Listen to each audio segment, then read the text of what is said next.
Hello friends, I am Dr. Niranjan, nephrologist from Mysore Medical College, Mysore. Today I would like to talk about the fluid therapy, and I would like to give the basic concepts and practical tips about the fluid therapy in day-to-day practice. Friends, 60% of the human body is made up of water. In that, 40% contains in the intracellular compartment and 15% in the interstitium and only 5% in the intravascular compartment. Intracellular compartment is not easily accessible. Only the intravascular compartment, that is around 5%, is accessible to us when we manage the patients in the ICU with the fluids. Friends, we need to know the normal electrolytes value before advising the fluid therapy. The normal sodium is, as you know, 135 to 145 milliequivalents, and chloride is 96 to 106 milliequivalents per liter, and the potassium is 3.5 to 5 milliequivalents per liter.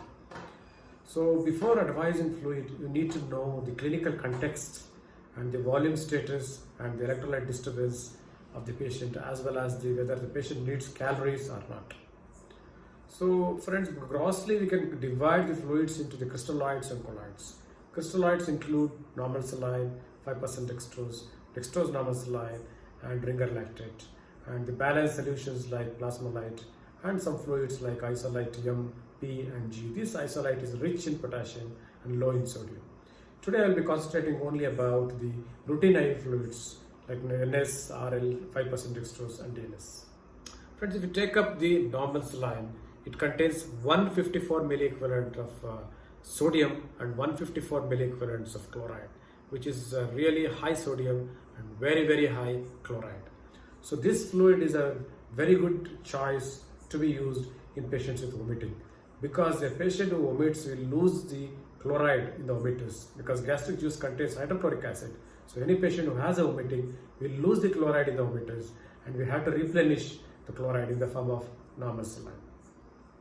And this fluid is the best fluid to treat hypovolemic shock, because when we infuse the fluid, a significant amount of fluid remains in the vascular compartment. Like if you use 1 liter of normal saline, around 180 ml of fluid remains in the intravascular compartment and helps in rising blood pressure. And a very good fluid in patients with a hypovolemic hyponatremia, and we can use this fluid in patients with a brain injury without causing cerebral edema. Where you should be cautious, as I said, it contains more chloride. When you use this fluid, it can cause hyperchloremic metabolic acidosis, and this high chloride can also cause renal vasospasm. So it may increase renal failure in patients with a susceptibility. So these are all the few indications where normal saline stands as the best fluid of choice. And if you come to the ringer lactate, it contains 130 milliequivalents of sodium and 109 milliequivalents of chloride and 4 milliequivalents of potassium, 3 milliequivalents of calcium, and 28 milliequivalents of lactate. So this almost mimics the plasma. Hence, this can be called as a balanced solution. And this fluid can be used in patients with a patient who requires large quantity of fluids. For example, if you want to give 2 to 4 liters of fluid in a day, this fluid can be used because it won't hamper the acid base in the blood.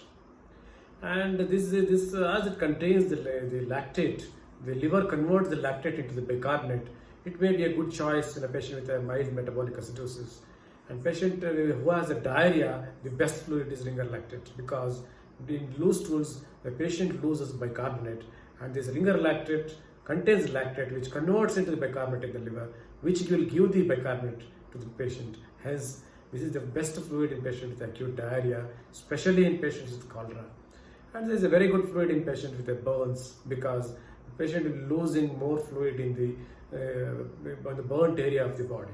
So it's a very good choice of fluid in patients with severe burns, cholera, loose stools, and in patients who require large quantity of the fluids. The ringer lactate is the best fluid to use. And you should be cautious when the patient has a metabolic alkalosis, as it contains bicarbonate, and you should be a little bit cautious in patients with a liver failure also, because in them the lactate will not convert into bicarbonate. So you need to avoid in such situations.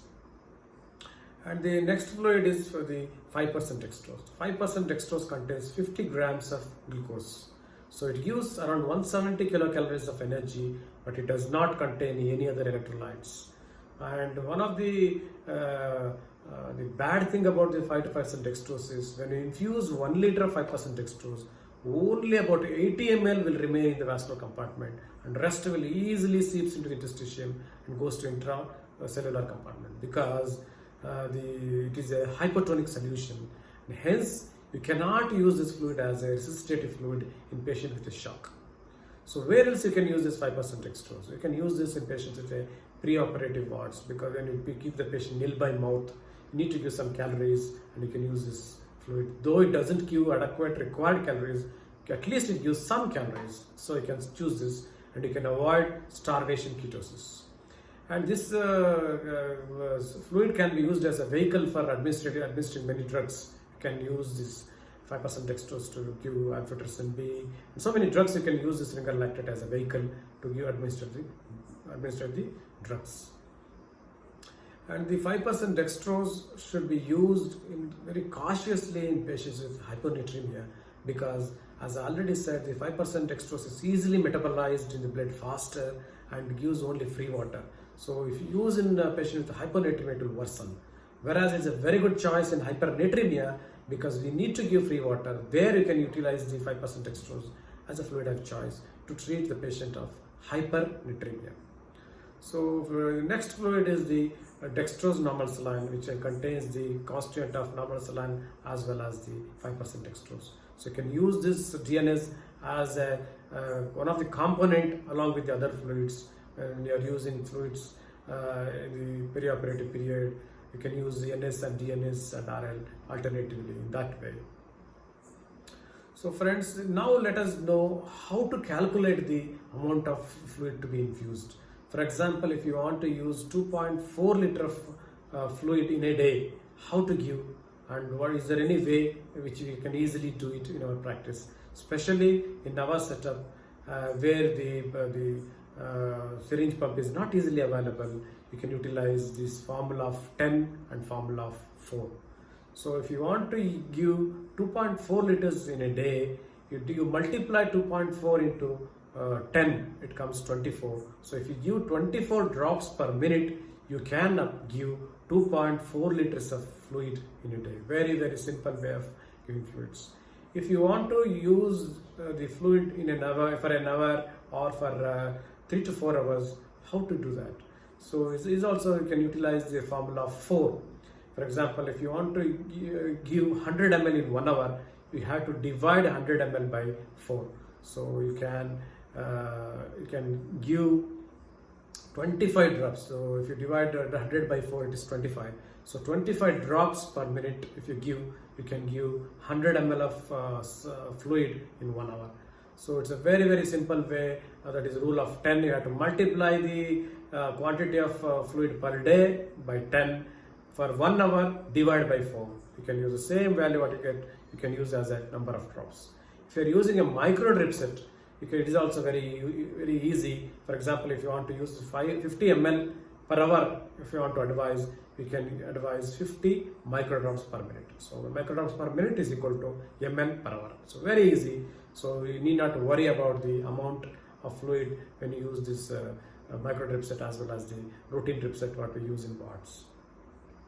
So friends, apart from knowing the amount of fluid given, you need to know how long you should give and what precautions you should take when you are giving the fluids to the patients. So you need to have remember an acronym, that is ROSD, that is ROSD. What is ROSD? R stands for rescue, O for optimization, and S for stabilization, and D is de-escalation. Why it is important? I have seen many times in the wards, once a consultant advised fluids, sometimes the students will continue the fluids for many days, and initially patient come with a dehydration, and after a couple of days the patient will be having volume overload state. So you need to have this concept of ROSD. So what is that rescue and optimization, stabilization, de-escalation? I will give an example for that. A patient comes with acute gastroenteritis who has a vomiting, loose stools, and hypotension. So what you have to do? You have to access a cannula and you start the patient with a normal saline. Because our main intention in that situation is you have to resuscitate, you have to rescue by starting normal saline. You can give bolus of 500 ml in 1 hour and next to 1 to 1.5 liters in 2 to 3 hours. And that is the rescue part of the ROSE D. And what is optimization? Once the blood pressure picks up to 100 millimeters of mercury systolic, you have to titrate the fluid and you have to concentrate about the further fluid loss and you have to continue the fluids. You may continue around 100 ml per hour, 100 ml per hour normal saline. That is what you call the optimization. So after 12 to 24 hours, patients will have a good improvement in the hydration, loose stools and vomiting stops. So you have to stabilize the fluid only for the maintenance purpose, like 50 ml per hour. You can give next 24 hours. So day 3, the patient has no more loose stools, no vomiting, BP is very much stabilized, very much conscious and oriented. So you should de-escalate the fluid from 50 ml to 30 ml per hour and you stop it. So start with a boluses, increase to maintain the need and continue with the minimal requirement, and after 2 to 3 days you have to reduce the fluid and take it off. Why this is important? Because there are studies showing that people who have volume overload will have increased mortality. For example, a patient who admits to the hospital has a 50 kg of weight, when you use the fluids and he gains around 5 to 6 kgs, he will become around 55 kg. So there is a 10% increase in his body weight. So obviously when the weight is more than 10% from the admission weight, it indicates yes, the positive fluid balance, and that will increase the mortality and hospital stay, and patient is on ventilator will not easily come out of it because of fluid retention in the various parts of the body, and even fluids gets accumulated in the kidney and causes a what you call nephrosarca, edematous kidneys, and there's a venous congestion and tubules will not function normally, and patient who has AKI will have a delayed recovery, and it also increases the hospital stay and increases the mortality. So our main concept is you have to treat the shock or the dehydration faster and maintain for 12 to 24 to 48 hours, and once the patient is improved, you try to de-escalate rather than continuing the same amount of fluids for more days and make him to have the volume overload state. So this concept of the fluid therapy one needs to have when you are treating in the wards. So in a nutshell, you need to know about the volume status, the clinical context, the need of calories, and as well as the electrolyte disturbance to correct. You can use all the various combination of the fluids and you can treat.